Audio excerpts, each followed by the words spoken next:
Hello everyone and welcome to this video my dear friends. तर विद्यार्थी मित्रांनो, मी Rahul Naikwade sir आपल्या सर्वांचं या व्हिडिओमध्ये खूप खूप स्वागत करतो.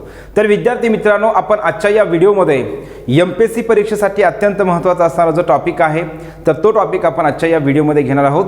तर हा टॉपिक जो आहे तर हा टॉपिक मग जर आपण कंबाईन ग्रुप बी ची तयारी करत असू द्या, ग्रुप सी असेल, राज्यसेवा असेल, टेक्निकल कंबाईन असेल किंवा डिपार्टमेंटल PSI असेल किंवा डिपार्टमेंटल ASO परीक्षा असेल किंवा तुम्ही जर सर्व सेवा परीक्षेची तयारी करत असाल तर या सगळ्याच परीक्षेसाठी अत्यंत महत्त्वाचा असणारा जो टॉपिक आहे तर तो आहे टेन्स ॲग्रीमेंट हा टॉपिक. तर या टेन्स ॲग्रीमेंटमध्ये आपण काय केलं आहे त्याच्यामध्ये मग इफ स्टेटमेंट जे आहे तर इफ स्टेटमेंटचा आपण स्वतंत्र व्हिडिओ केला आहे. इफ स्टेटमेंट जे आहे तर इफ स्टेटमेंट संदर्भातले जेवढ्या पण कॉन्सेप्ट्स आहेत तर या सगळ्या कॉन्सेप्ट संदर्भातला आपण स्वतंत्र व्हिडिओ केला आहे. मग ती कॉन्सेप्ट्स आपण एक स्वतंत्र व्हिडिओमध्ये आपण काय केलेलं आहे तर ती कंप्लीट केलेली आहे आणि त्यावरती MPSCने तसेच वेगवेगळ्या सरळ सेवा परीक्षामध्ये मग 2018 2019 मध्ये जेवढे पण झालेले काय आहेत ऑनलाईन पेपर असेल किंवा त्यापूर्वी झालेले 2011 ते 2016 पर्यंत जे वेगवेगळे परीक्षा झालेल्या आहेत सरळ सेवेच्या, मग त्याच्यामध्ये तलाठी परीक्षा असेल किंवा कुठल्याही परीक्षा असेल तर त्या पेपरमध्ये जेवढेही प्रश्न आपल्याला विचारले तर ते सगळे प्रश्न आपण त्या व्हिडिओमध्ये आपण घेतलेले आहेत. तर तसेच आपण त्याच्यानंतर ॲज इफ असेल, ॲज दो असेल किंवा इवन इफ असेल याचा सुद्धा आपण एक स्वतंत्र व्हिडिओ केलेला आहे. तर मित्रांनो, मग आपण आजच्या या लेक्चरमध्ये टेन्स ॲग्रीमेंट जे आहे तर ह्या टेन्स ॲग्रीमेंटमध्ये अत्यंत महत्त्वाचा पुढच्या ज्या कॉन्सेप्ट्स आहेत तर त्या कॉन्सेप्ट्स किंवा आपण त्याच्यामध्ये टेन्स ॲग्रीमेंटमध्ये आणखी कुठले शब्द जे आहेत तर कुठले शब्द आपण त्यामध्ये लक्षात ठेवले पाहिजेत. तर हे शब्द जे कॉन्सेप्ट्स आहेत किंवा जे शब्द अत्यंत परीक्षेसाठी महत्त्वाचे आहेत, ज्याच्यावरती आपल्याला खूप सारे प्रश्न MPSCनेही विचारले आहेत, सरळ सेवेच्या पेपरमध्ये सुद्धा विचारले आहेत. तर असे आपण अत्यंत महत्त्वाचे असणारे जे शब्द आहेत, जे शब्द आपल्या टेन्स ॲग्रीमेंटसाठी अत्यंत महत्त्वाचे आहेत आणि या शब्दासोबत कोणता टेन्स वापरला पाहिजे आणि त्याच्यानंतर जो मेन क्लॉज असेल तर ह्या मेन क्लॉजमध्ये कोणता टेन्स असायला पाहिजे, तर हे टेन्स ॲग्रीमेंट आपण या आजच्या व्हिडिओमध्ये काय करतोय हे समजून घेत आहोत. मग यामध्ये दोन प्रकारचं ॲग्रीमेंट असतं. टेन्स ॲग्रीमेंटमध्ये हे दोन प्रकारचं ॲग्रीमेंट आहे. एक ॲग्रीमेंट आहे पास्ट टेन्स ॲग्रीमेंट आणि दुसरं ॲग्रीमेंट आहे प्रेझेंट टेन्स आणि फ्युचर टेन्स ॲग्रीमेंट. तर यामध्ये लक्षात द्या, मग हे दोन प्रकारचंच का म्हणलं, टेन्स 3 आहेत परंतु दोन प्रकारचं ॲग्रीमेंट का म्हणतोय, कारण मित्रांनो सगळ्यात पहिली आणि सगळ्यात महत्त्वाची गोष्ट लक्षात ठेवायची, पास्ट टेन्सचं ॲग्रीमेंट हे पास्ट टेन्स सोबतच होत असते. पास्ट टेन्सचं ॲग्रीमेंट हे फ्युचर टेन्स सोबत किंवा पास्ट टेन्सचं ॲग्रीमेंट हे प्रेझेंट टेन्स सोबत होत नाही. मग आता ॲग्रीमेंट म्हणजे तुम्ही म्हणत असाल सर इथं ॲग्रीमेंट म्हणजेच काही इथं करार वगैरे करायचं आहे का, तर करार वगैरे नाही मित्रांनो. तर ॲग्रीमेंट म्हणजेच तुम्हाला सिंपल या ठिकाणी समजून घ्यायचं आहे. तर आपण आता खूप सारे व्हिडिओ घेतलेले आहेत, खूप साऱ्या कॉन्सेप्ट घेतल्यात किंवा इफ स्टेटमेंट तर आपण कंप्लीट केला आहे. मग तुम्ही जर तो व्हिडिओ व्यवस्थित सविस्तर जर पाहिला असेल आणि त्याच्यामध्ये जर तुम्ही त्या कॉन्सेप्ट समजून घेतले असतील तर तुम्हाला समजलं असेल की ॲग्रीमेंट म्हणजे मी नेमकं काय म्हणतोय. तर ॲग्रीमेंट म्हणजेच काय, या ठिकाणी दोन वाक्य दिले जातात, दोन क्लॉजचे वाक्य असतात. एक वाक्य इकडे दिलं जातं, एक वाक्य पुढं असतं. तर हे दोन वाक्य असतात, यालाच आपण काय म्हणतोय टेन्स ॲग्रीमेंट. म्हणजेच याच्यामध्ये एक हे वाक्य जे आहे तर या वाक्यामध्ये आणि या वाक्यामध्ये आपल्याला जे आहे तर टेन्स कुठला वापरला पाहिजे. मग याच्यामध्ये लक्ष द्या, समजा हा मेन क्लॉज आहे किंवा हा सबऑर्डिनेट क्लॉज आहे आणि हा पुढचा काय आहे मेन क्लॉज आहे. मग आपण मेन क्लॉज कशाला म्हणायचं, सबऑर्डिनेट क्लॉज कशाला म्हणायचं याचं सुद्धा आपण एकदम सविस्तर घेतलेलं आहे. तर लक्षात ठेवायचं बघा, तर यामध्ये मग सबऑर्डिनेट क्लॉज म्हणा किंवा मेन क्लॉज कोणताही असेल, हे जे दोन वाक्य आहेत तर या दोन वाक्यामध्ये किंवा दोन क्लॉज म्हणण्यापेक्षा आपण सिंपल काय करू वाक्य म्हणू, म्हणजे समजण्यासाठी सोपं होईल. तर यामध्ये तुम्हाला लक्षात काय ठेवायचं, हे दोन वाक्य जे आहेत तर या दोन वाक्यामध्ये MPSC आपल्या प्रश्न काय विचारते, एक वाक्य पूर्ण देते, दुसरं वाक्य आपल्याला पूर्ण करायला सांगते किंवा कधी कधी काय असते हे वाक्य पूर्ण दिलेलं असते आणि या वाक्यामध्ये एक फिल इन द ब्लँक असते, रिकामी जागा असते आणि या फिल इन द ब्लँकमध्ये आपल्याला काय करायचं आहे योग्य ते ऑप्शन निवडायचं असते. मग हे योग्य ते ऑप्शन निवडत असताना आपण हे ऑप्शन कशाच्या बेसवरती निवडणार, मग हे सोपं आहे का अवघड आहे, तर याचं उत्तर आहे खूप सोपं आहे. फक्त तुम्हाला काय करायचं आहे मित्रांनो, या ठिकाणी आपण जे आजच्या या व्हिडिओमध्ये हे जे टेन्स ॲग्रीमेंट संदर्भातले ज्या कॉन्सेप्ट्स घेणार आहोत ह्या कॉन्सेप्ट्स आपल्याला समजून घ्यायच्या आहेत. आणि मग नेहमीप्रमाणे मी जे सांगत असतोय तर आपल्या सर्वांना हा व्हिडिओ पाहत असताना आपल्या हातामध्ये पेन असणं गरजेचं आहे आणि वही असणं गरजेचं आहे. जेवढ्या बी कॉन्सेप्ट मी या व्हिडिओमध्ये सांगणार आहे, शिकवणार आहे, तर या प्रत्येक कॉन्सेप्ट आपल्याला काय करायचे वहीमध्ये एकदम व्यवस्थित लिहून घ्यायचे आहेत. कारण मित्रांनो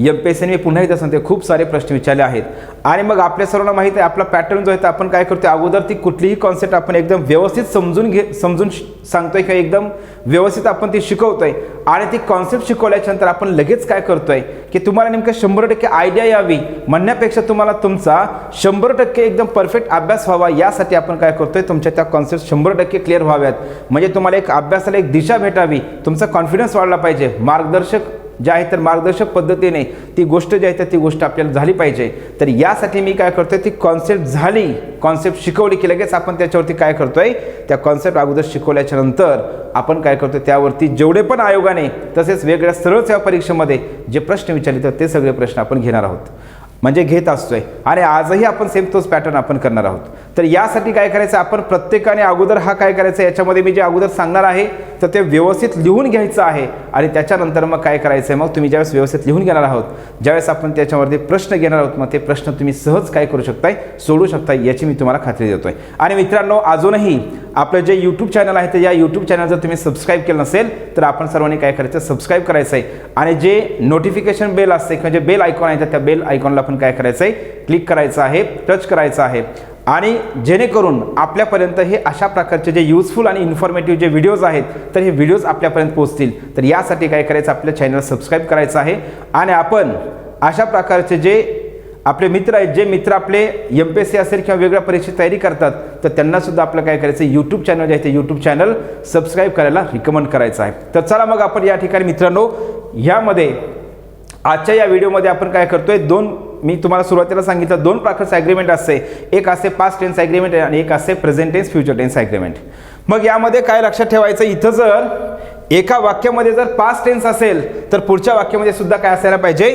पास्ट टेन्स असायला पाहिजे तर याला म्हणतो आपण पास्ट टेन्स ॲग्रीमेंट मग इथं तुम्हाला लक्षात ठेवायचं सिंपल जे 4 ऑप्शन दिले जातात ज्या फिल इन द ब्लँकचा प्रश्न असतो 4 ऑप्शन दिले जातात तुमचं एवढं सहज उत्तर येत आहे पण हे कधी उत्तर येणार आहे तुम्हाला ज्यावेळेस हा नियम माहीत असेल त्यावेळेस मग पास्ट टेन्स एका वाक्यामध्ये जर पास्ट टेन्स असेल तर दुसऱ्या वाक्यामध्ये सुद्धा पास्ट टेन्सच असायला पाहिजे मित्रांनो आणि जर एका वाक्यामध्ये जर पास्ट टेन्स असेल पुढं फ्युचर टेन्स त्याच्यामध्ये येणार नाही म्हणजे पास्ट टेन्सचं ॲग्रीमेंट हे फ्युचर सोबत होणार नाही आणि पास्ट टेन्सचं ॲग्रीमेंट हे प्रेझेंट टेन्स सोबत सुद्धा होणार नाही एवढा सरळ आणि सोपा आणि सिंपल काय आहे नियम आहे हे आपल्या लक्षात ठेवायचं आहे मग आपण आजच्या या व्हिडिओमध्ये जे शब्द घेणार आहोत तर त्या शब्दासंदर्भातला जे प्रेझेंट टेन्स आणि फ्युचर टेन्स संदर्भातला पण ॲग्रीमेंटचा नियम आहे परंतु मित्रांनो आपण आजच्या या व्हिडिओमध्ये काय करतोय आपण एक एक कॉन्सेप्ट एकदम परफेक्ट व्हावी यासाठी काय करतोय पास्ट टेन्स ॲग्रीमेंट आहे तर पास्ट टेन्स आपण ॲग्रीमेंट यामध्ये समजून घेणार आहोत आणि हे पास्ट टेन्स ॲग्रीमेंट हे परफेक्ट आपण क्लिअर करणार आहोत मग यामध्ये लक्षात ठेवायचं आहे पास्ट टेन्स ॲग्रीमेंट हे पास्ट टेन्स ॲग्रीमेंट काय आहे पास्ट टेन्स ॲग्रीमेंट काय आहे तर आपल्या सर्वांना एकच गोष्ट लक्षात ठेवायची पुन्हा एकदा सांगतोय जर एका वाक्यामध्ये हे 2 वाक्य दिले जातात मग आपल्याला मी आत्ता सांगितल्याप्रमाणे एक वाक्य कंप्लीट दिलेलं असते आणि दुसऱ्या वाक्यामध्ये फिल इन द ब्लँक असते तर ते फिल इन द ब्लँक आपल्याला कंप्लीट करण्यासाठी आपल्याला काय करायचं असते जे 4 ऑप्शन दिले जातात तर त्या 4 ऑप्शनपैकी एक ऑप्शन आपल्याला योग्य ते ऑप्शन निवडायचं असते मग याच्यासाठी सिंपल नियम काय सांगितलं मी आत्ता तुम्हाला पास्ट टेन्स ॲग्रीमेंटमध्ये लक्षात तुम्हाला ठेवायचं आहे पास्ट एका वाक्यामध्ये जर पास्ट टेन्स असेल तर दुसऱ्या वाक्यामध्ये सुद्धा काय पाहिजे पास्ट टेन्स असायला पाहिजे मग ते मेन क्लॉज असू द्या नाहीतर सबऑर्डिनेट क्लॉज असू द्या कोणताही क्लॉज असू द्या तुम्हाला सिंपल लक्षात ठेवायचं आहे एक दोन्ही वाक्यामध्ये काय असायला पाहिजे पास्ट टेन्सच असायला पाहिजे एका वाक्यामध्ये पास्ट टेन्स आणि दुसऱ्या वाक्यामध्ये फ्युचर टेन्स असं कधीही होणार नाही मग त्याच्यामुळं काय होतंय ज्यावेळेस आपल्याला पास्ट टेन्सचं वाक्य दिलं जात आहे तर त्यावेळेस काय करायचं फिल इन द ब्लँकमध्ये आपल्याला ऑप्शन निवडत असताना मग खाली 4 ऑप्शन जे दिले जातात त्याच्यामध्ये मग फ्युचर टेन्सचं एक ऑप्शन असतंय प्रेझेंट टेन्सचं पण ऑप्शन असतंय मग ते फ्युचर टेन्स आणि प्रेझेंट टेन्सचा ऑप्शन बिलकुल त्यामध्ये येणार नाही म्हणजे ते ऑप्शन आपले काय होणार डायरेक्ट इलिमिनेट होणार मग याच्यासाठी तुम्हाला काय करायचं आहे डिअर फ्रेंड्स आपल्याला हा नियम परफेक्ट कंप्लीट करून घेणं गरजेचं आहे मग पास्ट टेन्स ॲग्रीमेंट काय होतंय तर मग सिंपल आपल्याला लक्षात ठेवायचं आहे पुन्हा एकदा मी अशा प्रकारे सांगतोय पास्ट टेन्सचं ॲग्रीमेंट जे आहे तर पास्ट टेन्स ॲग्रीमेंट हे पास्ट टेन्स सोबत होत आहे पास्ट टेन्स इथं म्हणजे एका वाक्यामध्ये जर पास्ट टेन्स असेल तर दुसऱ्या वाक्यामध्ये सुद्धा काय असतो पास्ट टेन्सच त्या ठिकाणी असतो म्हणजे हे ॲग्रीमेंट बरोबर आहे पण पास्ट टेन्स जे आहे तर पास्ट टेन्सचं ॲग्रीमेंट हे फ्युचर सोबत होतं का तर याच्यामध्ये काय करायचं आहे फ्युचर सोबत होत नाही पास्ट टेन्सचं ॲग्रीमेंट हे फ्युचर सोबत होत नाही आणि पास्ट टेन्सचं ॲग्रीमेंट हे प्रेझेंट टेन्स सोबत सुद्धा होत नाही तर आपल्याला या ठिकाणी काय करायचं हे लक्षात ठेवायचं आहे आणि म्हणून या ठिकाणी सिंपल तुम्हाला लक्षात ठेवायचं आहे पास्ट टेन्सचं ॲग्रीमेंट हे प्रेझेंट आणि फ्युचर टेन्ससोबत होत नाही, एवढा आपला सिंपल नियम आहे. या नियमावरती सुद्धा तुम्ही एकदम सहज एका सेकंदामध्ये उत्तरापर्यंत तुम्ही पोहोचू शकताय. तर लक्ष द्या. मग आपल्याला अगोदर काय करायचं आहे, आपल्याला अगोदर ट्रिक्सच्या माध्यमातून नाही कंप्लीट करायचं, अगोदर आपल्याला काय करायचं, नियम परफेक्ट करायचा आहे. आणि नियम परफेक्ट केल्याच्यानंतर मग ह्या ज्या ट्रिक्स असतात, ज्या आपण सांगितलेल्या असतात, याच्याच माध्यमातून आपण उत्तरापर्यंत पोहोचतोय.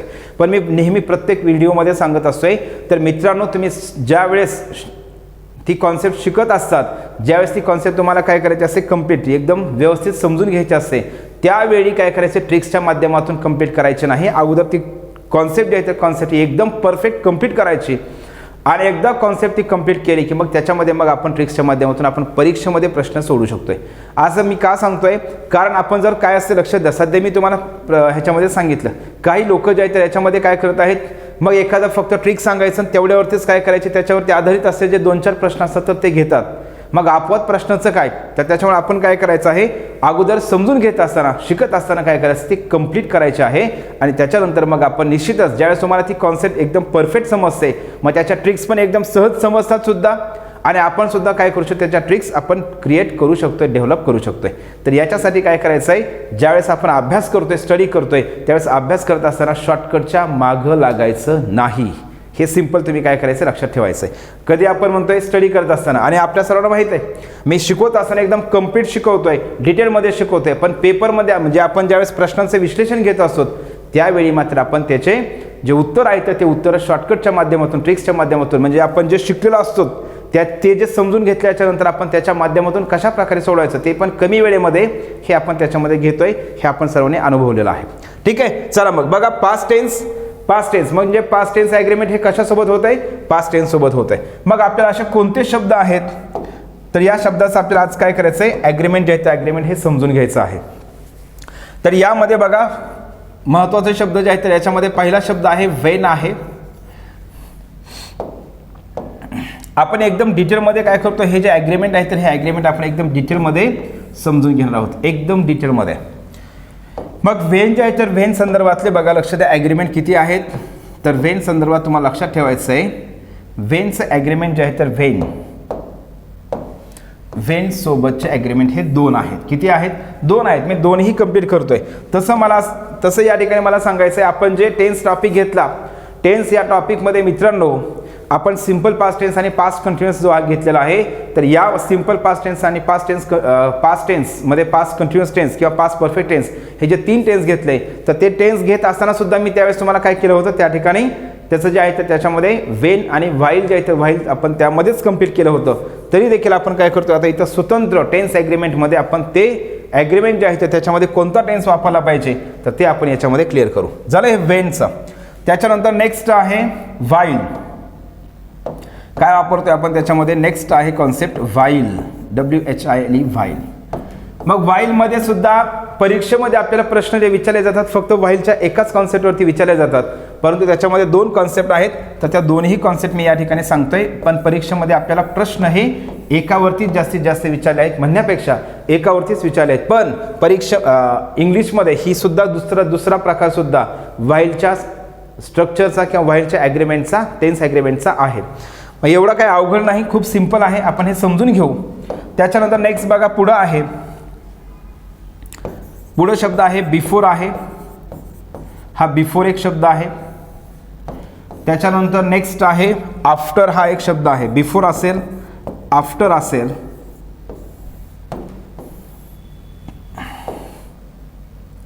त्याच्यानंतर नेक्स्ट आहे ॲज सून ॲज.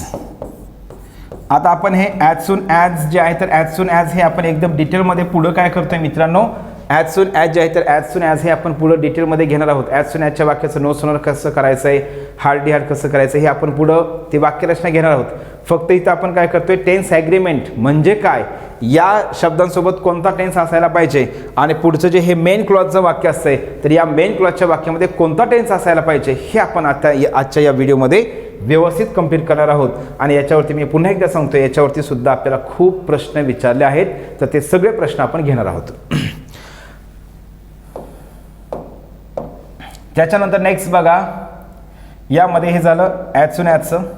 त्याच्यानंतर आपल्याला याच्यामध्ये आणखी एक कॉन्सेप्ट आहे, तर ती कॉन्सेप्ट आहे मग काय असते टील, TILL टील असेल किंवा अनटिल असेल. बरं ठीक आहे, आपण सेपरेट लिहू दोन्ही पण. टील आणि अनटिल सारखंच आहे. टील असू द्या किंवा अनटिल असेल तर याच्यामध्ये टील असेल किंवा अनटिल असेल. ठीक आहे. मग याच्यामध्ये हे जे शब्द दिसत आहेत, हे जे शब्द आहेत, मग ते व्हेन असेल, वाईल असेल, बिफोर असेल, आफ्टर असेल, ॲज सून ॲज असेल किंवा टील असेल, अनटिल असेल, हे जे शब्द आहेत तर हे शब्द याच्यामधले बरेच शब्द मग आपल्याला पुढं प्रेझेंट टेन्स आणि फ्युचर टेन्सच्या ॲग्रीमेंटमध्ये सुद्धा आपल्याला हे सगळे शब्द आपल्याला समजून पुढं घ्यायचे आहेत. पण आपण आता सध्या काय करतोय, पास्ट टेन्स ॲग्रीमेंट समजून घेत आहोत. पास्ट टेन्स ॲग्रीमेंट आपण शिकत आहोत. तर यासाठी तुम्हाला काय करायचं आहे, पास्ट टेन्स ॲग्रीमेंटमध्ये हे शब्द कशा पद्धतीने वापरले जातात आणि याच्यामध्ये कोणता, या शब्दासोबत कोणता टेन्स असतो आणि पुढे जे आहे तर हे पुढे याला आपण म्हणतोय या ठिकाणी जे आहे तर इथपर्यंत हा मेन क्लॉज आहे आणि ह्या टील आणि अनटिलच्या नंतरचा पुढचा क्लॉज काय असतोय, सबऑर्डिनेट क्लॉज असतोय. मात्र हा टील आणि अनटिलच्या ह्या दोन शब्दाचा अपवाद असा आहे, तर हे काय असतोय, हा मेन क्लॉज असतोय. मग आपण लक्ष द्या, सबऑर्डिनेट क्लॉज आणि मेन क्लॉज ओळखण्यासाठी मी तुम्हाला खूप सिंपल शिकवलं आहे. सबऑर्डिनेट क्लॉज कसा ओळखायचा आहे, कुठलाही जे क्लॉज आहे तर हा क्लॉज व्हेन असेल, व्हाईल असेल, बिफोर असेल, आफ्टर असेल, टील असेल, अनलेस असेल, म्हणजे जे दो असेल, अल्दो असेल, त्याच्यानंतर बिफोर असेल, आफ्टर असेल, तर त्याच्यानंतर नेक्स्ट आपण त्याच्यामध्ये काय म्हणतोय, मग हे ॲज असेल, ॲज इफ असेल, ॲज दो असेल, त्याच्यानंतर सो दॅट असेल, सच दॅट असेल, म्हणजे किंवा दॅट असेल, यांनी जे सुरू होतो किंवा इन केस असू द्या. मग आपण त्याच्यामध्ये सबऑर्डिनेटिंग कंजंक्शन पाहिलेलं आहेत. तर जे पण क्लॉज या अशा कंजंक्शनने सुरू होतो त्याला आपण काय म्हणत असतो, सबऑर्डिनेट क्लॉज म्हणतोय. मग याच्यामध्ये तुम्हाला सिंपल लक्षात काय ठेवायचं, हे वेन यांनी ह्या when, while, before, after, as soon ॲजने सुरू होणारा इथपर्यंत जो क्लॉज आहे तर याला आपण म्हणतोय सबऑर्डिनेट क्लॉज आणि हा जो पुढचा जो आहे तर याला काय म्हणतोय, मेन क्लॉज. मात्र इथं टील आणि अनटिल जे आहे तर टील आणि अनटिलच्या नंतरचा पुढचा क्लॉज काय असतोय, टील आणि अनटिलने सुरू होणारं वाक्य हे सबऑर्डिनेट क्लॉज असते आणि त्याच्या अगोदरचं वाक्य हे मेन क्लॉज असते. मग आपल्या सध्या लक्ष द्या, टेन्स ॲग्रीमेंट चालू आहे, परंतु याच्यासोबत आपल्याला ज्या बाकीच्या पण कॉन्सेप्ट आहेत तर ह्या सुद्धा समजल्या पाहिजेत. यासाठी आपण काय करत आहोत, तर ह्या बेसिक ज्या कॉन्सेप्ट आहेत, ज्या कॉन्सेप्ट आपल्याला पुढं क्लॉज या टॉपिकमध्ये सुद्धा महत्त्वाच्या आहेत, तर त्या कॉन्सेप्टचा आपण एक बेस आपण इथंच कव्हर करून घेऊ. म्हणजे आपल्याला काय होते, पुढं ज्यावेळेस क्लॉज हा टॉपिक आपण घेत असतो त्यावेळेस तुम्हाला त्याचा 100% निश्चित काय होतंय, ते कॉन्सेप्ट समजून घ्यायला फायदा होतोय. चला मग आपण या ठिकाणी आता बघा, व्हेन असेल, वाईल असेल, मग पुन्हा एकदा सांगतोय सगळ्यांना, ह्या शब्दाने सुरू होणारा क्लॉज काय असतो, या शब्दाने सुरू होणारा क्लॉज हा सबऑर्डिनेट क्लॉज असतो. हे सगळे जेवढे काही शब्द आहेत या शब्दाने सुरू होणार, त्याच्यानंतरचं जे वाक्य आहे त्या शब्दाने सुरू होणारा क्लॉज हा सबऑर्डिनेट क्लॉज असतो. इथपर्यंत क्लिअर झालं. मग आता याच्यामध्ये बघा, आपण कोणतं ॲग्रीमेंट घेतोय, पास्ट टेन्स ॲग्रीमेंट आहे. हे कोणतं घेतोय आपण, पास्ट टेन्स ॲग्रीमेंट आपण यामध्ये घेत आहोत. मग इथं काय करतोय, लक्षात द्या, यामध्ये जे आहे तर यामध्ये तुम्हाला लक्षात ठेवायचं, हे कोणतं आहे, पास्ट टेन्स ॲग्रीमेंट आहे. कोणतं, पास्ट टेन्स ॲग्रीमेंट आहे, हे तुम्ही लक्षात ठेवा, पास्ट टेन्स ॲग्रीमेंट. चला मग यामध्ये बघा, व्हेन सोबत कोणता टेन्स वापरायचा आहे, तर व्हेन सोबत आपल्याला काय करायचं आहे, सिंपल पास्ट टेन्स वापरायचा. आता पास्ट टेन्स तर आहेच, पण पास्ट टेन्समध्ये मग सिंपल पास्ट आहे, पास्ट कंटिन्युअस आहे, पास्ट परफेक्ट आहे, पास्ट परफेक्ट कंटिन्युअस टेन्स आहे. मग व्हेन सोबत आपण टेन्स वापरायचा कोणता, तर शक्यतो व्हेन सोबत आपण काय करतोय, सिंपल पास्ट टेन्स वापरतोय. कधी वापरतोय ते मी पुढे त्याची सिच्युएशन सुद्धा सांगतो. सिंपल पास्ट टेन्स आणि पुढे काय करत असतो मित्रांनो, आपण याच्यामध्ये पास्ट परफेक्ट टेन्स आपण वापरतोय, किंवा पहिलं घेऊ आपण पास्ट कंटिन्युअस. काय करतोय आपण, पास्ट कंटिन्युअस. मग सिंपल पास्ट टेन्स म्हणजे आपल्या सर्वांना माहिती आहे, सिंपल पास्ट टेन्स म्हणजे क्रियापदाचं दुसरं रूप V2 असतंय आणि पास्ट कंटिन्युअस टेन्स म्हणजेच काय, वॉज वेअर प्लस VING असते. काय असणार आहे त्या ठिकाणी, was were plus VING. When सोबत आपण काय करतोय, व्हेन जे आहे तर व्हेन सोबत आपण काय करतो, व्हेन सोबत इथं सिंपल पास्ट टेन्सच आहे, व्हेन सोबत आपण सिंपल पास्टच वापरतोय, पण पुढं जे आहे तर पुढं काय करतोय आपण, पास्ट परफेक्ट टेन्स वापरतोय.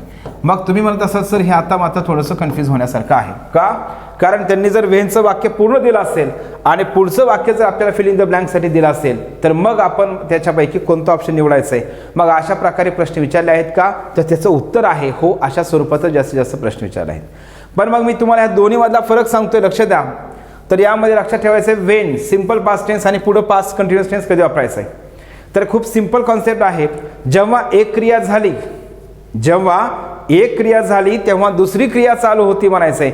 जेव्हा एक क्रिया झाली तेव्हा दुसरी क्रिया चालू होती हे तुम्हाला ज्यावेळेस सांगायचं आहे तर त्यावेळेस काय करायचं आहे, व्हेन सोबत तर सिंपल पास्ट टेन्स हे फिक्स आहे, फक्त पुढं काय करायचं आपल्याला पास्ट कंटिन्युअस टेन्स वापरायचं आहे. म्हणजे ती क्रिया चालू होती. मग आपण शिकलोय पास्ट कंटिन्युअस टेन्स कशासाठी वापरतात, भूतकाळामध्ये जी क्रिया चालू असते तर ती भूतकाळातील चालू क्रिया, जी क्रिया भूतकाळामध्ये चालू होती हे सांगण्यासाठी आपण काय करतो, पास्ट कंटिन्युअस टेन्स वापरतोय. आणि म्हणून काय करायचं आहे, जेव्हा एक क्रिया झाली तेव्हा दुसरी क्रिया चालू होती म्हणायचे, चालू होती, त्यावेळेस आपण काय करतोय पास्ट कंटिन्युअस टेन्स म्हणजेच व्हेन सोबत सिंपल पास्ट टेन्स वापरतोय आणि पुढं मात्र आपण काय करायचं पास्ट कंटिन्युअस टेन्स वापरणार आहेत. मग याच्यामध्ये मराठीमध्ये आपण बघा पास्ट टेन्स शिकवत असताना मी खूप सारे एक्झाम्पल घेतले होते, तरी या ठिकाणी मी एक एक्झाम्पल आणखी सांगतो. म्हणजे कशा प्रकारे असतंय, जेव्हा मी माझ्या मित्राला भेटलो तेव्हा तो मुंबईला जात होता. जेव्हा मी माझ्या मित्राला भेटलो तेव्हा तो मुंबईला जात होता. किंवा जेव्हा मी अक्षयला पाहिलं तेव्हा अक्षय हा झाडांना पाणी घालत होता. जेव्हा मी अक्षयला पाहिलं तेव्हा तो झाडांना पाणी घालत होता. म्हणजे जेव्हा एक क्रिया झाली, जेव्हा मी त्याला पाहिलं तेव्हा तेव्हा अक्षय झाडांना पाणी घालत होता. म्हणजे ती झाडांना पाणी घालण्याची क्रिया त्यावेळी चालू होती म्हणायचं आहे. यासाठी आपण वापरतोय वॉज वेअर प्लस वेअरची पास्ट कंटिन्युअस टेन्स. आता समज असेल, आपण वाक्य घेतो आणखी तुम्हाला लक्षात येईल. ठीक आहे. त्याच्यानंतर नेक्स्ट आहे वेन, सिंपल पास्ट टेन्स आणि पुढे पास्ट परफेक्ट टेन्स. सिंपल आहे, मग वेन सोबत सिंपल पास्ट टेन्स वापरायचं आहे, पण पुढे कधी वापरायचं आहे पास्ट परफेक्ट टेन्स. म्हणजे ती बघा जेव्हा एक क्रिया झाली तेव्हा दुसरी क्रिया झाली होती म्हणायचे, कंप्लीट झालेली असेल त्यासाठी आपण पास्ट परफेक्ट वापरतो. मग याला सिंपल मी तुम्हाला सांगितलं होतं. तर कधीही लक्षात ठेवायचं, इथं सगळे जेवढे पण आहेत ना ह्या सगळ्या शब्दासंदर्भात ते तुम्हाला लक्षात ठेवायचे. पास्ट टेन्समध्ये दोन कॉन्सेप्ट कधीही लक्षात ठेवायच्यात. याच्यामध्ये बघा दोन क्रिया असणार आहेत. ह्या दोन क्रियांपैकी जी क्रिया प्रथम घडलेली असते, दोन क्रियांपैकी जी क्रिया प्रथम घडली किंवा जी क्रिया अगोदर घडली त्या क्रियेसाठी काय करतात, पास्ट परफेक्ट वापरतात. दोन क्रियांपैकी जी क्रिया अगोदर घडली किंवा प्रथम घडली त्या क्रियेसाठी आपण पास्ट परफेक्ट वापरतोय आणि जी क्रिया नंतर घडली त्यासाठी सिंपल पास्ट वापरतोय. काय म्हणतोय बघा या ठिकाणी मी लिहून सांगतो.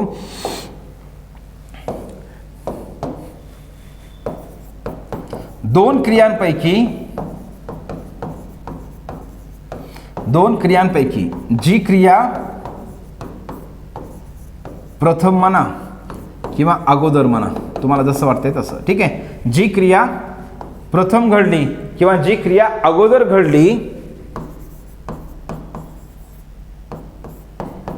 त्या क्रियेसाठी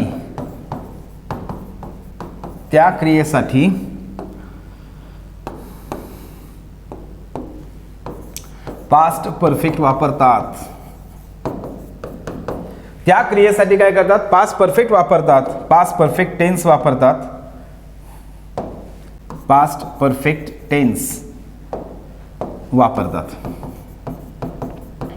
मग लक्षात काय ठेवायचे, दोन क्रियांपैकी जी क्रिया प्रथम घडली म्हणजे अगोदर घडली त्या क्रियेसाठी पास्ट परफेक्ट वापरायचा आहे आणि जी क्रिया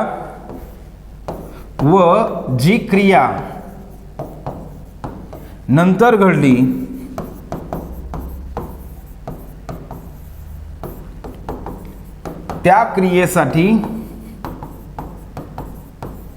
त्या क्रियेसाठी सिंपल पास्ट वापरतात. सिंपल पास्ट टेन्स वापरतात. मग लक्षात काय ठेवायचंय, दोन क्रिया आहेत, पण या दोन क्रियांपैकी जी क्रिया अगोदर घडली, जी क्रिया प्रथम घडली, अशा अगोदर घडलेल्या क्रियेसाठी काय करायचं, पास्ट परफेक्ट वापरायचं आहे आणि जी क्रिया नंतर घडली त्यासाठी सिंपल पास्ट टेन्स वापरायचं आहे. मग आपलं जे आत्ताचं जे कन्फ्युजन होतं याचा विषय इथं येणारच नाही, कारण आपण इथं व्हेन आणि पास्ट कंटिन्युअस टेन्स कधी वापरतोय, जेव्हा एक क्रिया झाली तेव्हा दुसरी क्रिया चालू होती म्हणायचं त्यासाठी. पण इथं मात्र काय असतं, दोन्ही पण क्रिया झालेल्याच आहेत, दोन्ही क्रिया झालेल्या आहेत, क्रिया चालू नाही, दोन्ही क्रिया झालेल्या आहेत. पण जी क्रिया अगोदर घडली त्यासाठी आपण पास्ट परफेक्ट वापरतोय आणि जी क्रिया नंतर घडली त्यासाठी सिंपल पास्ट टेन्स वापरतोय. मग कसं असणार आहे बघा, वाक्य कसं असणार आहे मी हे अगोदर मराठीमध्ये सांगतोय. आपण या सगळ्यांचे एक्झाम्पल सुद्धा घेणार आहोत, ह्या सगळ्यांचे आपण एक्झाम्पल सुद्धा घेणार आहोत. मग समजा काय म्हणतोय बघा, जेव्हा आम्ही एअरपोर्टला पोहोचलो तेव्हा जे एरोप्लेन आहे किंवा प्लेन आहे तर ते अगोदरच काय झालं होतं, टेक ऑफ झालं होतं, एरोप्लेन अगोदरच उडून गेलं होतं. म्हणजे यामध्ये लक्षात ठेवायचं काय, जेव्हा आम्ही एअरपोर्टला पोहोचलो तेव्हा एरोप्लेन किंवा तेव्हा प्लेन हे अगोदरच प्लेनने उड्डाण केलेली होती. मग याच्यामध्ये जे आहे तर टेक ऑफ होण्याची म्हणजे आपण पोहोचण्याची क्रिया अगोदर झाली का एरोप्लेनने टेक ऑफ होण्याची क्रिया अगोदर झाली, मी तुम्हाला प्रश्न विचारतोय. पुन्हा एकदा मी वाक्य सांगतो, जेव्हा आम्ही एअरपोर्टला पोहोचलो तेव्हा एरोप्लेन अगोदरच टेक ऑफ झालं होतं. टेक ऑफ म्हणजेच काय म्हणतो आपण, उड्डाण करणे, म्हणजे एरोप्लेनने अगोदरच उड्डाण केलं होतं. मग या दोन क्रियांपैकी कोणती क्रिया अगोदर घडली, आपण तिथं पोहोचण्याची का एरोप्लेनने उडून जाण्याची किंवा एरोप्लेनचं उड्डाण होण्याची क्रिया, कोणती क्रिया अगोदर घडली, तर बरोबर आहे, आपल्या सर्वांचं बरोबर आहे. कोणती क्रिया अगोदर घडली, एरोप्लेनने उड्डाण करण्याची क्रिया अगोदर घडली आणि नंतर आपण तिथं पोहोचलोय. दुसरं आणखी एक वाक्य सांगेल, जेव्हा आम्ही थिएटरला गेलो तेव्हा चित्रपट अगोदरच सुरू झाला होता. जेव्हा आम्ही थिएटरला गेलो तेव्हा चित्रपट अगोदर सुरू झाला होता. याचा अर्थ असा होतोय मित्रांनो, म्हणजे चित्रपट सुरू होण्याची क्रिया अगोदर घडली आणि नंतर आपण पोहोचलोय. चित्रपट सुरू होण्याची क्रिया अगोदर घडली आणि नंतर आम्ही पोहोचलो. जो पीके चित्रपट आहे, पीके चित्रपट, या पीके चित्रपटामध्ये जी अनुष्का असते, अनुष्काचं नाव त्याच्यामध्ये काय असते, जग्गू असते बघा. आणि त्याच्यानंतर जो सुशांत सिंग राजपूत जो आहे त्याचं नाव काय असते, त्याच्यामध्ये सरफराज असते. तर मित्रांनो याच्यामध्ये काय असते, तर ती जे चर्च आहे तर या चर्चमध्ये सिच्युएशन आपल्या सर्वांना माहीत असेल. मग सुशांत म्हणजे ज्यावेळेस हा शेवटचा सीन आहे त्या पीके चित्रपटामधला, तर मला या ठिकाणी सगळा अख्खा चित्रपट नाही सांगायचा, तर या ठिकाणी तुम्हाला मेन सांगायचं म्हणजे तुम्हाला कॉन्सेप्ट लक्षात यावी यासाठी सांगतोय. मग त्यामध्ये काय होतं, जेव्हा सरफराज त्या चर्च किंवा सरफराज तिथं पोहोचतो किंवा जेव्हा सरफराज तिथं गेला तेव्हा जग्गू तिथून अगोदरच गेलेली होती. म्हणजे कोणती क्रिया अगोदर झाली, सरफराज तिथं जाण्याची क्रिया अगोदर झाली का जग्गू तिथून निघून जाण्याची क्रिया अगोदर झाली, तर त्याच्यामध्ये मित्रांनो काय आहे तर लक्षात आपल्याला ठेवायचं आहे, तर ती जग्गू जी असते तर ती अगोदर तिथून गेले चर्चमधून गेलेली असते. तर या ठिकाणी तुम्हाला लक्षात काय ठेवायचं, जी क्रिया अगोदर घडली त्यासाठी पास्ट परफेक्ट, जी क्रिया नंतर घडली त्यासाठी सिंपल पास्ट. आणखी आपण एक्झाम्पल सांगतोय, जेव्हा आम्ही रेल्वे स्टेशनवर पोहोचलो तेव्हा ट्रेनने स्टेशन अगोदरच सोडलेलं होतं. मग याच्यामध्ये काय असणार डिअर फ्रेंड्स, लक्षात ठेवायचं आहे, जी क्रिया अगोदर घडली, मग यामध्ये सुद्धा कोणती क्रिया अगोदर घडलेली आहे, ट्रेनने स्टेशन सोडण्याची क्रिया अगोदरच घडली होती, म्हणजे आम्ही नंतर पोहोचलोय. मग याच्यामध्ये तुम्हाला सिंपल लक्षात काय ठेवायचं आहे, जी क्रिया अगोदर घडली त्या क्रियेसाठी पास्ट परफेक्ट वापरायचा आहे आणि जी क्रिया नंतर घडली त्यासाठी सिंपल पास्ट टेन्स वापरायचा आहे. ठीक आहे, चला लक्ष द्या.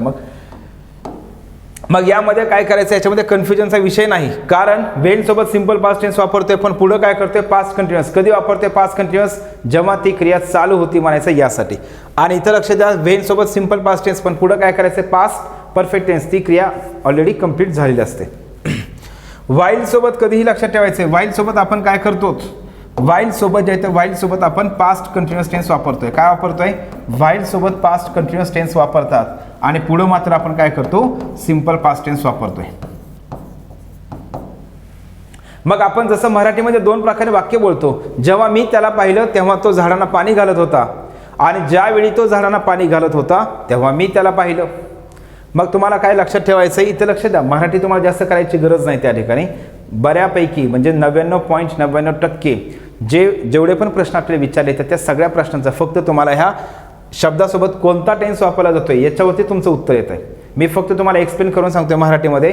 तुम्हाला एवढा वाक्याचा जरी अर्थ नाही समजला तरी पण तुम्ही उत्तरापर्यंत सहज पोहोचू शकताय. वाक्याचा अर्थ जरी नाही समजला, तुम्ही कशावरती हे जे टेन्स ॲग्रीमेंट आहे याचे जे यामध्ये कोणत्या शब्दासोबत कोणता टेन्स वापरला जातोय हे जे आपण सध्या शिकत आहोत याच्या मदतीने तुम्ही निश्चितच काय करू शकता. हा जो मी टेबल कंप्लीट केल्याच्यानंतर आपल्या सगळ्यांना काय करायचं, हा टेबल कंप्लीट व्यवस्थित लिहून घ्यायचा आहे.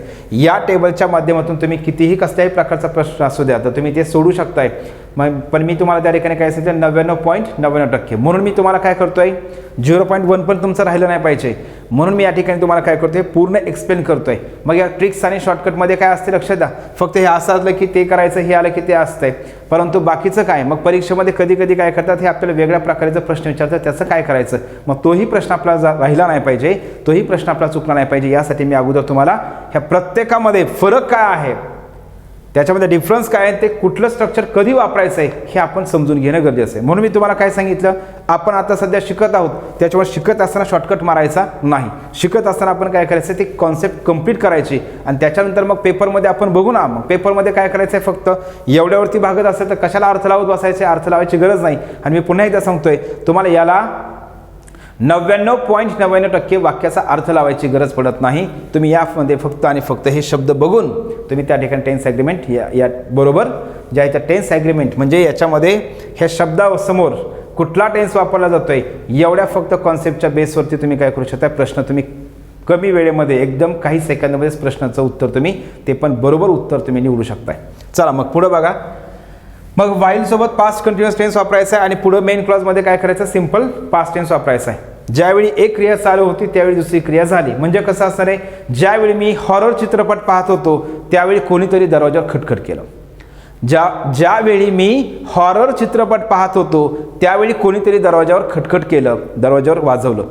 म्हणजे ज्यावेळी मी हॉरर चित्रपट पाहत होतो म्हणजे चित्रपट पाहण्याची क्रिया चालू होती, त्यावेळेस दरवाजावर कोणीतरी नॉक केलं, तर त्यामध्ये कोणती क्रिया मग चालू होती, चित्रपट पाहण्याची क्रिया चालू होती, त्यावेळी कोणीतरी नॉक केलं. मग याच्यामध्ये काय करायचं आहे, पुढं सिंपल पास्ट टेन्स वापरायचं आहे आणि इथं काय करायचं आहे, पास्ट कंटिन्युअस टेन्स वापरायचं. मग टेन्स आपण जर व्यवस्थित समजून घेतला तर ह्याच्यामध्ये कसल्याही प्रकारे अर्थ जरी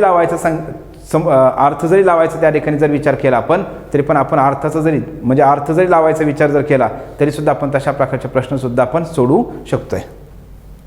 मग व्हाईल जे आहे तर व्हाईलच्या नंतर काय करायचं आहे, पास्ट कंटिन्युअस टेन्स. व्हाईल सोबत पास्ट कंटिन्युअस टेन्सच येणार हे लक्षात ठेवा.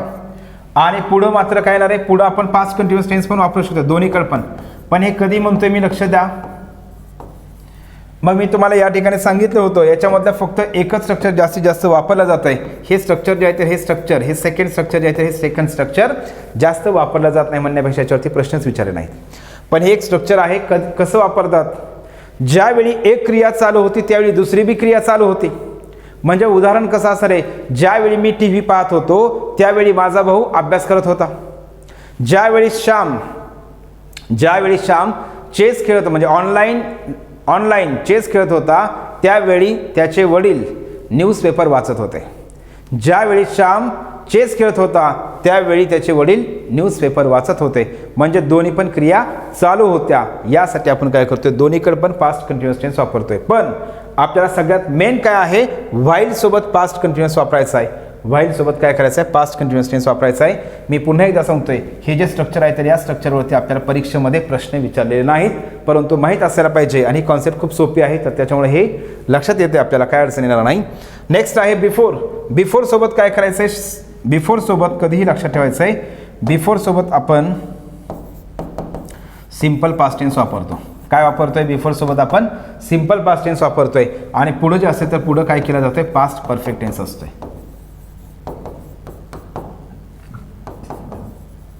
पास्ट परफेक्ट टेन्स वापरतोय. आणि आफ्टर जे आहे तर आफ्टर सोबत काय करायचंय, आफ्टरच्या नंतर पास्ट परफेक्ट टेन्स असतो आणि पुढं मेन क्लॉजमध्ये काय असतोय, सिंपल पास्ट टेन्स असतो. हे आपल्याला इथं काय करायचं समजून घ्यायचं आहे. आफ्टरच्या नंतर पास्ट परफेक्ट टेन्स आणि पुढं मात्र काय असणार आहे, सिंपल पास्ट टेन्स असतोय. हे आपल्याला सिंपल समजून घ्यायचं आहे. आणि त्याच्यानंतर नेक्स्ट बघा, ॲज सून ॲज. आता याच्यामध्ये काही टेन्शन घ्यायची गरज नाही डिअर फ्रेंड्स. बिफोरच्या नंतर सिंपल पास्ट टेन्स, पुढं काय असतोय, पास्ट परफेक्ट टेन्स. इथं काय करायचं आहे, आफ्टरच्या नंतर पास्ट परफेक्ट टेन्स आणि पुढं काय असणार आहे, सिंपल पास्ट टेन्स असतोय. ॲज सून ॲज जे आहे तर ॲज सून ॲजचं तुम्हाला लक्षात ठेवायचं आहे. पास्ट टेन्स असेल आपण ॲज सून ॲजमध्ये दोन्ही वापरतोय, प्रेझेंट टेन्स पण वापरतोय आणि पास्ट टेन्स पण वापरतोय. पण ॲज सून ॲजमध्ये लक्षात तुम्हाला ठेवायचं आहे, ज्यावेळेस पास्ट टेन्स असतो त्यावेळेस इथं सिंपल पास्ट टेन्स येणार आहे आणि पुढं काय येणार आहे, पास्ट परफेक्ट टेन्स येणार आहे. काय येणार आहे, पुढं जे आहे तर पुढं लक्षात ठेवा याच्यामध्ये सिंपल पास्ट टेन्स. पुढं पण काय येणार आहे, सिंपल पास्ट टेन्सच येणार आहे. काय येणार आहे, सिंपल पास्ट टेन्स. म्हणजे ॲज सून ॲज सोबत सिंपल पास्ट टेन्सच आहे आणि पुढं सुद्धा काय असणार आहे, सिंपल पास्ट टेन्सच त्या ठिकाणी येणार आहे. त्याच्यानंतर नेक्स्ट बघा, लक्ष द्या, यामध्ये जे टिल असेल आणि अनटिल असेल, टिल असेल किंवा अनटिल असेल, याच्यामध्ये काय करायचं आहे, टिल आणि अनटिलचं जे पहिला मेन क्लॉज जो आहे ना, या मेन क्लॉजमध्ये कुठला असणार आहे, पास्ट टेन्सचं वाक्य असणार आहे. काय असणार आहे, पास्ट टेन्स. याच्यामध्ये पास्ट टेन्सचं वाक्य आहे. पण टिल आणि अनटिल आपल्याला प्रश्न मेन विचारला कुठं जातोय, कशा संदर्भात, टिल आणि अनटिलच्या नंतर आपल्याला वाक्य काय करायचं असतं ते कंप्लीट करायचं असतं. मग इथं तुम्हाला काय करायचं आहे, सिम्पल पास्ट टेन्स लक्षात ठेवायचं आहे. काय लक्षात ठेवायचं आहे, सिम्पल पास्ट टेन्स. आणि अनटिलच्या नंतर सुद्धा काय असतोय, सिम्पल पास्ट टेन्सच असतोय. हे आपल्याला याच्यामध्ये काय करायचं आहे, लक्षात ठेवायचं आहे. तर मित्रांनो काय करायचं, लक्ष द्या. हे जे स्ट्रक्चर आहे तर हे स्ट्रक्चर एकदम व्यवस्थित, मी पुन्हा एकदा सगळ्यांना रिक्वेस्ट करते, आपल्या वहीमध्ये हे सगळं स्ट्रक्चर एकदम व्यवस्थित कंप्लीट करून घ्या. एकदम व्यवस्थित कंप्लीट करायचं आहे. मग तुम्हाला याच्यामध्ये जर हे स्ट्रक्चर जे आहे तर हे स्ट्रक्चर माहीत आहेत का, याच्यामध्ये सिम्पल पास्ट टेन्स म्हणजेच काय असतोय, तर सिम्पल पास्ट टेन्स म्हणजे आपल्या सर्वांना माहीत आहे. सिम्पल पास्ट टेन्स म्हणजेच काय असते, क्रियापदाचं दुसरं रूप असते. पास्ट कंटिन्युअस म्हणजेच काय असते, पास्ट कंटिन्युअस म्हणजे काय, वॉज वेअर प्लस व्हीआयएनजी आहे. Was were plus V I N G. Past perfect tense म्हणजेच काय असतोय, पास्ट परफेक्ट टेन्स म्हणजेच काय, हॅड प्लस V3 आहे. आणि सिम्पल पास्ट टेन्स इथं पण काय झालं, हे V2 झालं. त्याच्यानंतर नेक्स्ट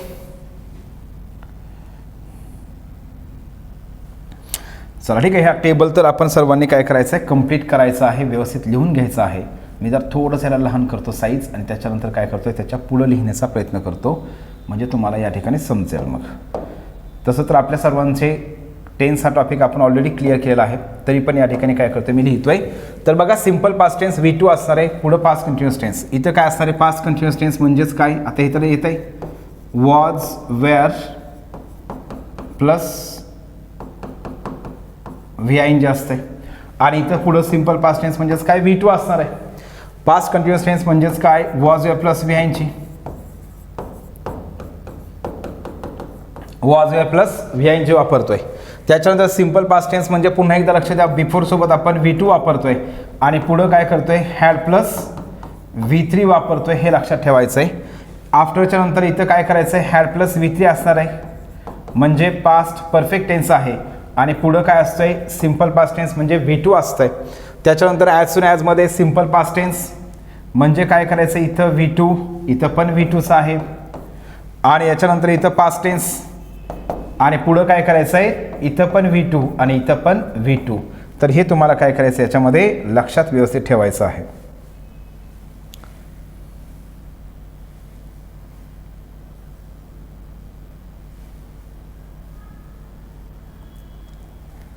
चला ठीक आहे. तर मग हे अशा प्रकारे काय करा मित्रांनो, तुम्ही सगळेजण हे व्यवस्थित काय करा, हे जे स्ट्रक्चर आहे तर हे टेन्स ॲग्रीमेंट एकदम व्यवस्थित समजून घ्या.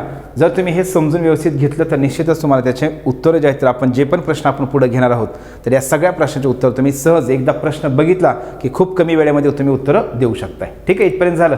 तर आपण आता याचे काय करू, काही वाक्य घेऊ, म्हणजे तुम्हाला काय होईल, याच्यामध्ये ही कॉन्सेप्ट आहे तर कॉन्सेप्ट समजून येईल. तर यामध्ये काय करतोय, एकच वाक्य आपण घेऊ, पण त्याच्यामध्ये टेन्स कसं ठेवायचं, टेन्स ॲग्रीमेंट कसं असणार, तर ते लक्षात येण्यासाठी. When we reach the airport, when we reach the airport the plane had, plane म्हणा किंवा एरोप्लेन म्हणा, द प्लेन हॅड ऑलरेडी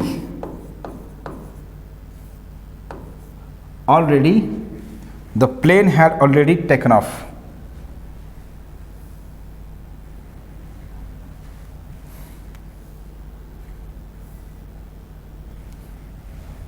एकाच वडीमध्ये लिहू म्हणजे आपल्याला क्लिअर होऊन जाईल. The plane had already taken off. Take off म्हणजेच काय असते, उड्डाण करणे, टेकन ऑफ. मग यामध्ये तुम्हाला काय समजून घ्यायचं आहे, व्हेन आहे, व्हेन सोबत कोणता टेन्स वापरला आपण, सिम्पल पास्ट टेन्स वापरला आहे, म्हणजे अशा प्रकारे आहे. आणि पुढं काय असायला पाहिजे, हॅड प्लस V3 आहे का, येस आहे ना, हॅड प्लस V3च आहे. आता हा ऑलरेडी हा शब्द जो आहे तर ऑलरेडी हा शब्द आपण शिकलो टेन्समध्ये. ऑलरेडी हा शब्द आपण प्रेझेंट परफेक्ट टेन्समध्ये पण वापरतो आणि पास्ट परफेक्ट टेन्समध्ये पण वापरतो. मग हा शब्द ज्यावेळेस येणार आहे तर त्यावेळेस कुठे येतोय, वाक्यामध्ये हेल्पिंग व्हर्बच्या नंतर येतोय. मग यामध्ये काय करायचं हे लक्षात ठेवायचं अशा पद्धतीने. त्याच्यानंतर नेक्स्ट बघा, पुढचं वाक्य मी या ठिकाणी सांगतोय, before the doctor came, before the doctor came the patient the patient had died. मग याच्यामध्ये मी तुम्हाला तेच सांगत होतो, तुम्हाला वाक्याचा अर्थ लावायची गरज नाही. आपल्याला फक्त परीक्षेमध्ये प्रश्न काय केले जातात, एक वाक्य दिलं जाते, दुसरं वाक्य कंप्लीट करायचं आहे. मग इथं तुम्हाला काय करायचं आहे, बिफोर. मग बिफोर द डॉक्टर केम, मग या ठिकाणी कमचं सेकंड फॉर्म काय असं केम, म्हणजे इथं कोणता टेन्स आहे, इथं सिम्पल पास्ट टेन्स आहे. आणि पुढं काय केलं आहे, हॅड प्लस V3, म्हणजे मेन क्लॉजमध्ये काय वापरला आहे, या ठिकाणी हॅड प्लस V3 म्हणजे पास्ट परफेक्ट टेन्स वापरला आहे. आणि हेच वाक्य जर आपल्याला लिहायचं असेल तर येस आपण लिहू शकतो, किंवा आपण दुसरं वाक्य लिहू, आफ्टर ही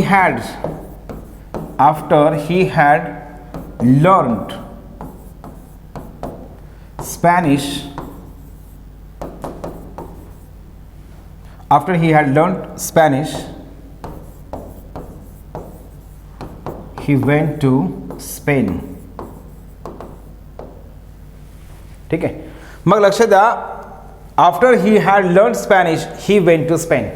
मग याच्यामध्ये तुम्हाला लक्षात काय ठेवायचं आहे, जे आहे तर आफ्टरच्या नंतर आपण कुठला टेन्स वापरला आहे, हॅड प्लस V3. लर्न जे असते तर लर्न या क्रियापदाचं तिसरं रूप काय असेल, लर्न्ड. मग यामध्ये काय आहे, हॅड प्लस इथं V3 आहे, म्हणजे आफ्टरच्या नंतर आपण पास्ट परफेक्ट टेन्स वापरतोय. आणि पुढं काय करतोय, वेंट, इथं काय आहे सेकंड फॉर्म म्हणजे सिम्पल पास्ट टेन्स. मग आपण जे स्ट्रक्चर घेतलंय सेम त्याच फॉर्मॅटमध्ये काय करायचं हे आपण अशा प्रकारे लक्षात ठेवायचं. झालं. त्याच्यानंतर नेक्स्ट बघा, वेन आणि व्हाईलचं जे आहे तर वेन आणि व्हाईलचं पण या ठिकाणी सांगतो. वेन I saw him,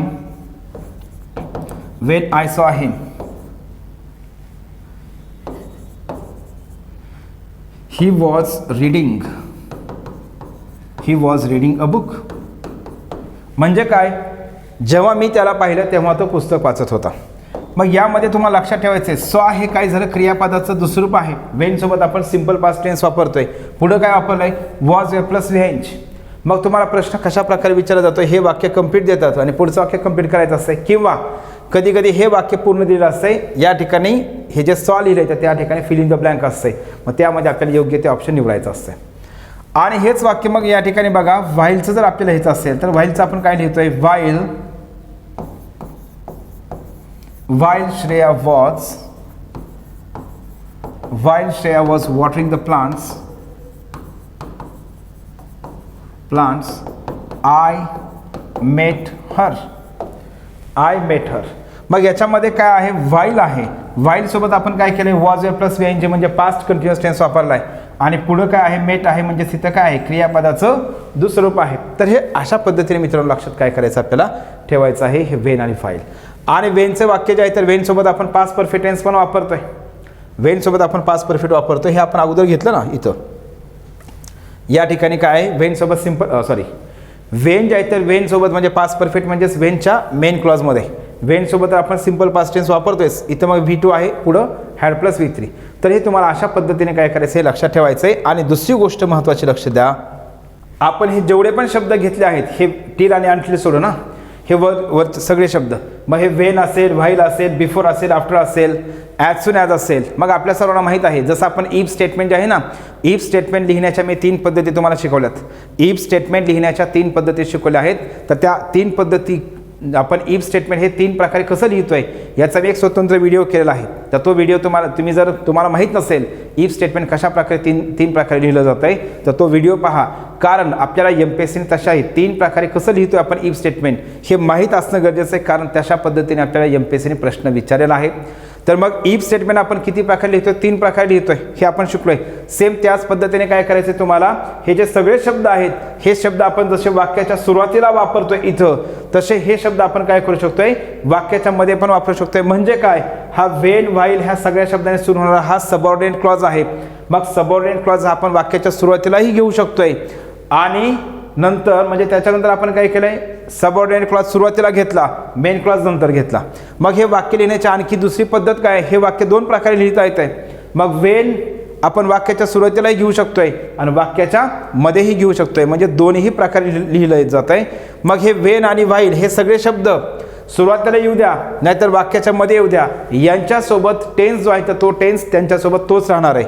म्हणजे काय म्हणतोय लक्षात द्या, म्हणजे तुमच्या लक्षात येईल तर या ठिकाणी मी असं म्हणत आहे, मला समजा हे वरचं जे वाक्य तर वरचं वाक्य दुसऱ्या पद्धतीने लिहायचं आहे, मग मी हे वाक्य असंही लिहू शकतोय, he was reading a book when I saw him. मग इथं तुम्हाला लक्षात आलं पाहिजे, मी वेन काय केलं, वरच्या वाक्यामध्ये वेन वाक्याच्या सुरुवातीला घेतलं आणि दुसऱ्या वाक्यामध्ये काय केलं, वेन मी वाक्याच्या मध्ये घेतलं, म्हणजे वेनचा क्लॉज हा नंतर घेतलाय. आपण दोन्हीही प्रकारे लिहू शकतोय, फक्त लक्षात तुम्हाला एक ठेवायचं आहे, वेन सुरुवातीला येऊ द्या नाहीतर इकडे असं येऊ द्या, वेनचा क्लॉज सुरुवातीला येऊ द्या किंवा वेनचा क्लॉज नंतर येऊ द्या, आपल्याला वेन सोबत काय करायचं आहे, सिंपल पास्ट टेन्सच वापरायचं आहे. मग हे सुद्धा वाक्य आपण असंही लिहू शकतोय, हे वाक्य आपण दोन्ही प्रकारे लिहू शकतोय, आय मेट हर म्हणा किंवा I met Shreya while she was watering the plants. म्हणजे मी हे दोन्ही प्रकारे लिहू शकतोय. तसंच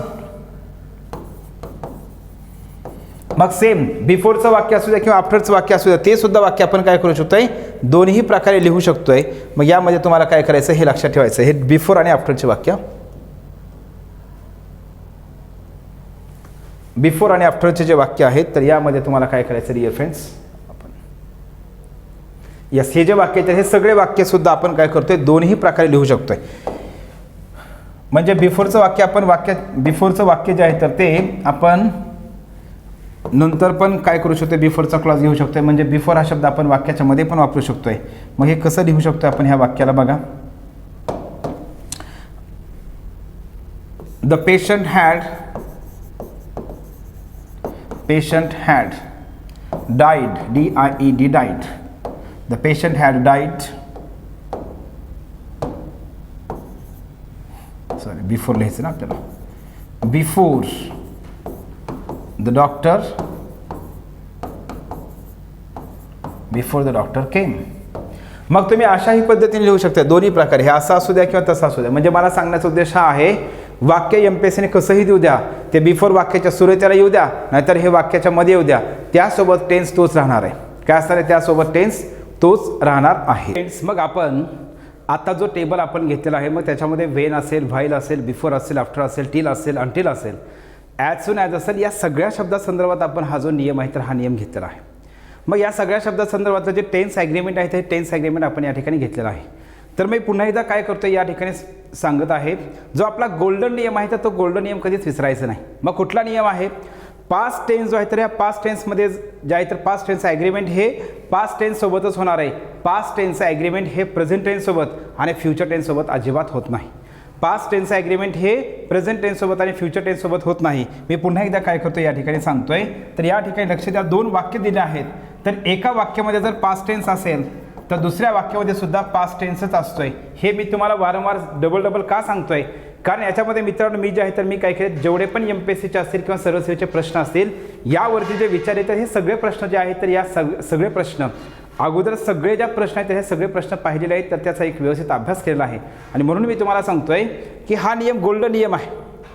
मग आपल्याला ज्यावेळेस फिल इन द ब्लँकचे प्रश्न विचारले जातात तर त्यावेळेस तुम्हाला लक्षात ठेवायचं, एक वाक्य पूर्ण दिलं जातं, दुसरं वाक्य आपल्याला कंप्लीट करायचं असतंय आणि त्यावेळेस मग एका वाक्यामध्ये जर पास्ट टेन्स असेल आणि काही वेळेस मग जे 4 ऑप्शन दिले जातात, मग 4 ऑप्शनपैकी 3 ऑप्शन, त्या 3 ऑप्शनमध्ये 2 ऑप्शन प्रेझेंट टेन्सचे असतात, एक ऑप्शन फ्युचरचं असतंय आणि एकच ऑप्शन हे पास्ट टेन्सचं असतंय आणि मग ते सरळ आपलं उत्तर येतं आहे. म्हणून तुम्हाला लक्षात काय ठेवायचं आहे, पुन्हा एकदा पास्ट टेन्स ॲग्रीमेंट हे प्रेझेंट टेन्स सोबत होत नाही आणि पास्ट टेन्स ॲग्रीमेंट हे फ्युचर टेन्स सोबत सुद्धा होत नाही.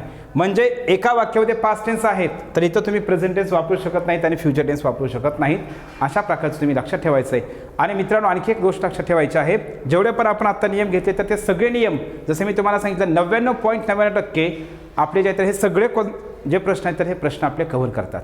मग आपल्याला याच्यावरती जर 50-52 जेवढे बी प्रश्न विचारले असतील, हे 50 जर प्रश्न विचारले असतील, जेवढे पण प्रश्न विचारले आहेत तर त्याच्यामधले 99% प्रश्न आपले एवढ्या सहज आणि एकदम सिंपल पद्धतीने आपण उत्तरापर्यंत पोहोचतोय.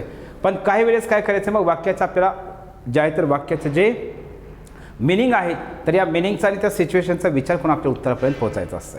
मग काही वेळेस मित्रांनो काय केलं जातं, व्हेन जे आहे तर व्हेन सोबत काय केलं जातं आहे, पास्ट कंटिन्युअस टेन्स पण वापरला जातोय. पण तुम्हाला या ठिकाणी गोंधळायची गरज नाही, त्यांनीच ऑलरेडी काय केलेलं असतंय, व्हेन सोबत वाक्यामध्ये पास्ट कंटिन्युअस टेन्स दिला असतंय, त्यांनीच वाक्यामध्ये पास्ट कंटिन्युअस टेन्स दिलेला असतोय. मग जर वाक्यामध्ये पास्ट कंटिन्युअस टेन्स दिला असेल तर त्या वाक्याला चुकीचं म्हणायचं नाही. आपण त्या वाक्याचा विचार करून काय करायचं आहे, दुसरं वाक्य जे आहे ते दुसरं वाक्य कंप्लीट करायचं असतं. काय करायचं असतंय, दुसरं वाक्य जे आहे ते दुसरं वाक्य हे आपण त्या ठिकाणी कंप्लीट करायचं असतंय. त्याच्यामुळे काय करायचं आहे, गोंधळायचं नाही. मग आपण काय केलं आहे, वेन सोबत सिंपल पास्ट टेन्स वापरतोय. मग तुम्ही काय करताय, वेन सोबत सिंपल पास्ट टेन्सच आला पाहिजे. मग काही वेळेस त्यांनी ऑप्शन देत असताना काय करतात, ते वाक्य देताना काय करतात, वेनचं वाक्य देतात आणि त्या वेनच्या वाक्यामध्ये काय केलं असेल, त्यांनी पास्ट कंटिन्युअस टेन्सचं वाक्य दिलं असतंय. मग आपण काय करायचं, याला गोंधळायचं नाही.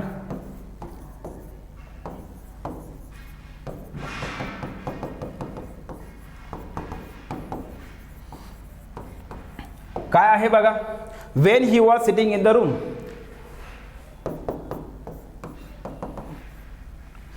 या ठिकाणी असं वाक्य दिलंय. मग when he was sitting in the room, मग या ठिकाणी ऑप्शन आपल्याला या ठिकाणी हे फिल इन द ब्लँक दिलेलं आहे. मग आपण याला काय करायचं आहे, अरे यार आपण तर शिकलोय वेन सोबत सिंपल पास्ट टेन्स वापरतात, इथं पास्ट कंटिन्युअस टेन्स कसा दिला असेल, तर हे असं गोंधळू नका. मग त्यांनी काय केलं, पास्ट कंटिन्युअस टेन्स दिलाय ना, मग आपण त्याचा काय करायचं, व्यवस्थित समजून घ्यायचं आहे. याचा अर्थ काय होतं, when he was sitting in the room, जेव्हा तो रूममध्ये बसलेला होता तेव्हा मी त्याला पाहिलं. चला मग या ठिकाणी काय होईल, आय सॉ हिम. म्हणजे हे लक्षात ठेवायचं, मग इथं पास्ट कंटिन्युअस टेन्स आहे, इथं बी पास्ट टेन्सच येणार आहे, इथं प्रेझेंट टेन्स येणार नाही. मग मी जे तुम्हाला सांगत होतो ना, मी ऑलरेडी हे सांगितलेलं आहे, तरी पण आणखी एकदा सांगतो.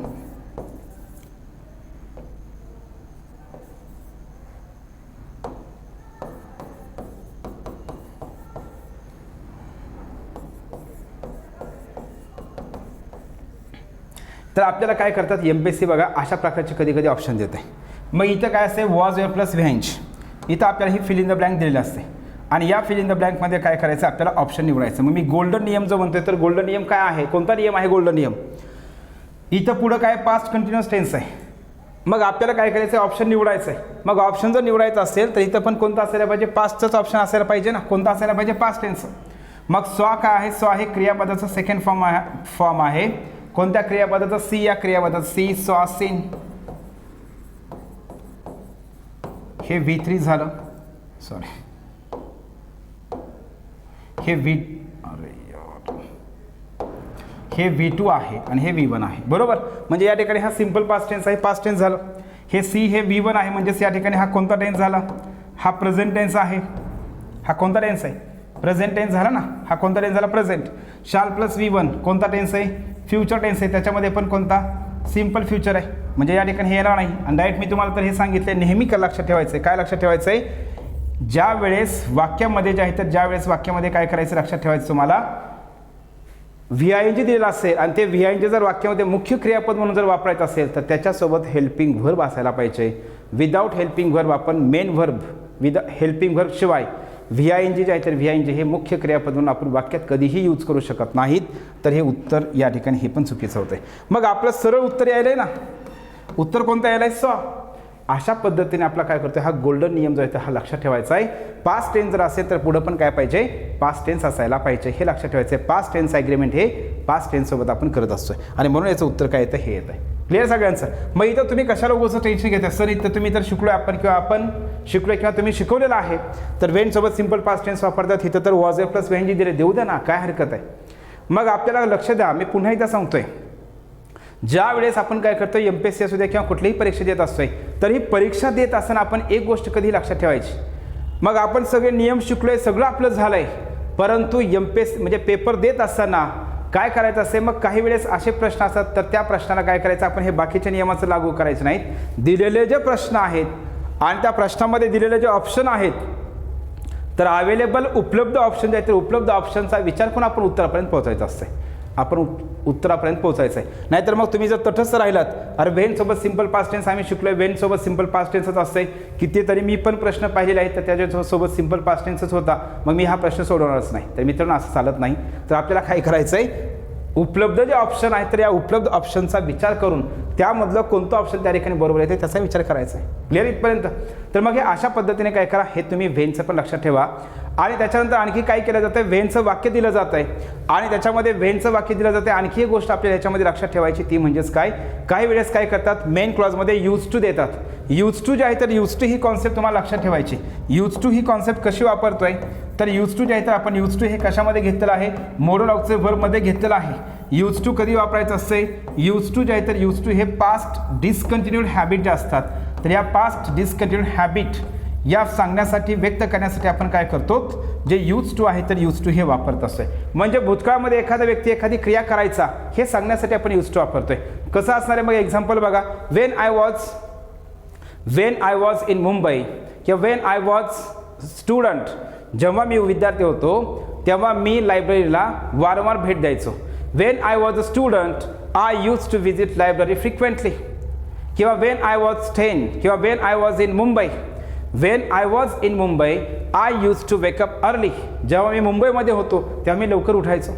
म्हणजे आपल्या लक्षात काय ठेवायचं, या ठिकाणी यूज टू जे आहे तर यूज टू कधी वापरायचं आहे, एखादी व्यक्ती एखादी क्रिया करत असे म्हणायचं आहे, कोणतरी काहीतरी करायचा यासाठी आपण काय करतोय, यूज टू वापरतोय.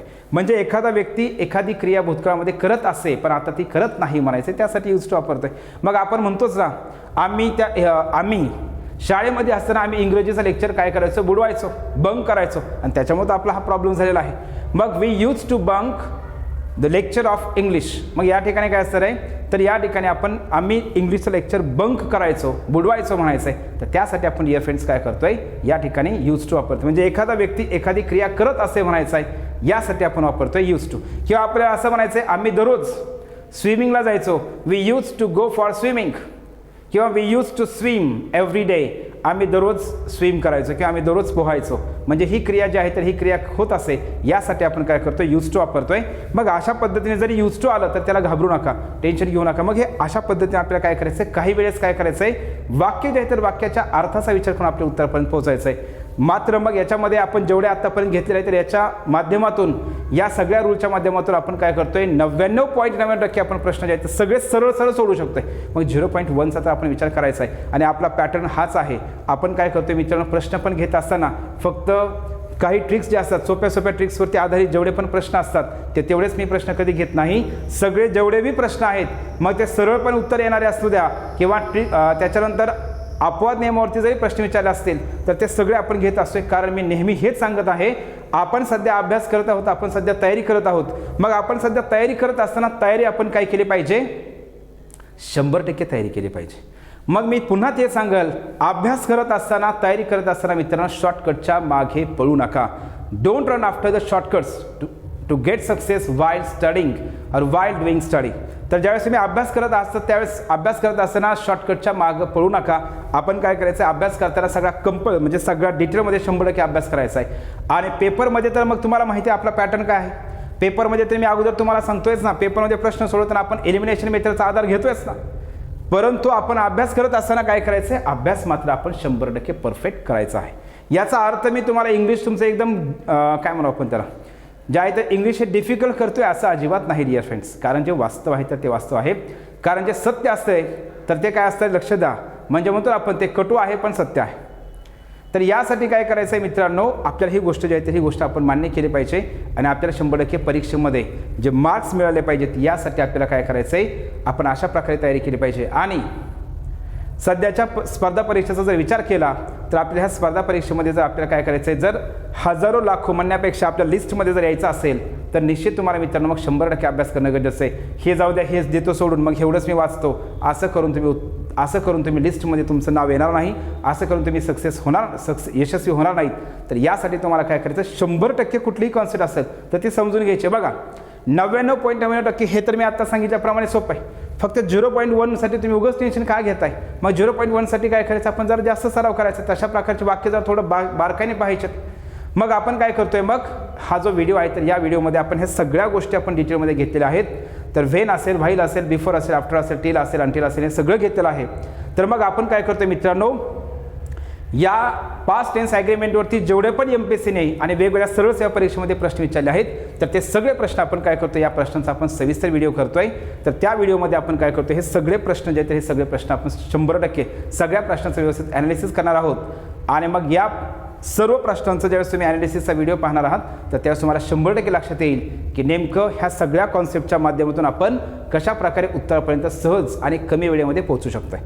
तर मग पुन्हा एकदा आपल्या सर्वांना तीच रिक्वेस्ट करतोय, आणखीही आपण आपल्या चॅनलला जर सबस्क्राईब केलं नसेल तर आपण प्लीज काय करायचं, आपल्या चॅनलला सबस्क्राईब करायचं आहे आणि जे बेल आयकॉन आहे तर ते बेल आयकॉनला प्रेस करायचं आहे, जेणेकरून हे अशा प्रकारचे जे मार्गदर्शक आणि दिशादर्शक आणि इन्फॉर्मेटिव्ह जे व्हिडिओज आहेत तर हे व्हिडिओज आपल्यापर्यंत पोहोचतील आणि या माध्यमातून आपण जे आहे तर आपल्या इंग्लिशचा जो अभ्यास आहे तर तो इंग्लिश अभ्यास हा परफेक्ट करू शकताय आणि या माध्यमातून आपण काय करू शकता इंग्लिश अभ्यास परफेक्ट होणारच आहे, परंतु याच्या माध्यमातून तुम्हाला काय होणार आहे मित्रांनो, आपला अभ्यास परफेक्ट झाल्याच्या नंतर निश्चितच तुम्ही काय करू शकताय, जे आहे तर तुम्ही हे आपलं जे नाव आहे तर ते नाव हे लिस्टमध्ये पाहू शकताय. तर आपल्याला या ठिकाणी एकच गोष्ट करायची आहे, तर ती म्हणजेच काय, मी नेहमी तुम्हाला सांगत असतोय, महाराष्ट्रामध्ये जे विद्यार्थी येतात त्या सर्व विद्यार्थ्यांचा हाच विषय असतोय की ते बाकीच्या विषयामध्ये परफेक्ट असतात, परंतु त्यांचा पण इंग्लिश हा विषय वीक असतोय. मग जे विद्यार्थी इंग्लिश हा विषय प्लस करतात तर ते हजारो लाखो विद्यार्थ्यांच्या पुढे जातात असं नाही, फक्त जातात असं नाही, तर ते लिस्टमध्ये सुद्धा त्यांचं नाव असतंय. त्याच्यामुळे मित्रांनो आपलं येणाऱ्या परीक्षेमध्ये आपलं यशस्वी विद्यार्थ्यांच्या लिस्टमध्ये नाव येण्यासाठी आपण अशा प्रकारे काय करायचं आहे, जे तर हे अभ्यास करणं गरजेचं आहे. तर हे अशा पद्धतीने काय केलं, हे सगळं कंप्लीट केलं आहे. तर मग आपण लगेच काय करतोय, या सगळ्या कॉन्सेप्टवरती मग हे टेन्स ॲग्रीमेंटमध्ये पास्ट टेन्स जे आहे तर पास्ट टेन्स ॲग्रीमेंट, मग याच्यामध्ये आपण जे व्हेन असेल, व्हाईल असेल, बिफोर असेल, आफ्टर असेल, टिल असेल, अनटिल असेल, या सर्व शब्दासोबतचं जे ॲग्रीमेंट आहे टेन्स ॲग्रीमेंट हे आपण एकदम डिटेलमध्ये सविस्तर पाहिलेलं आहे. मग याच्यावरती सगळे जेवढे बी प्रश्न विचारलेत तर हे सर्व प्रश्न आपण घेणार आहोत.